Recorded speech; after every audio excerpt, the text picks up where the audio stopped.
नरेश म्हस्के आपल्याला दृश्यांमध्ये दिसतात। नरेश म्हस्के यांची उमेदवारी बरीच चर्चेची उमेदवारी ठरलेली आहे।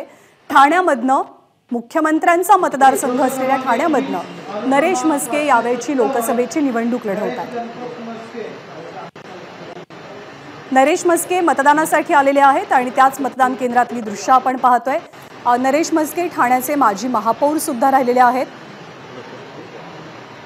ठाण्यामधनं नेमकी उमेदवारी कुणाला मिळणार याची बरीच उत्सुकता होती, कारण ठाण्यासाठीचा आग्रह हा भाजपचा सुद्धा होता। भाजपचे आमदार या मतदारसंघात जास्त आहेत।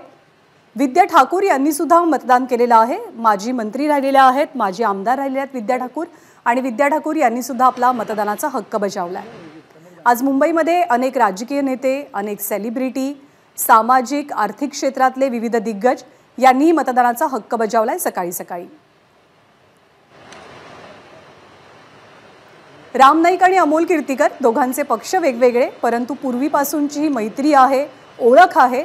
अमोल कीर्तीकर वायव्य मुंबईतनं लोकसभेचे उमेदवार आहेत, तर राम नाईक हे भाजपचे ज्येष्ठ नेते आहेत।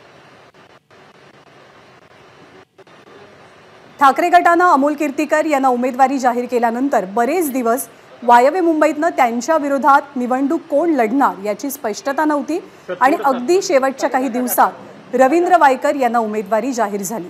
या दोघांनी एकाच पक्षात काम केलेलं आहे। एबीपी माझा, उघडा डोळे बघा नीट।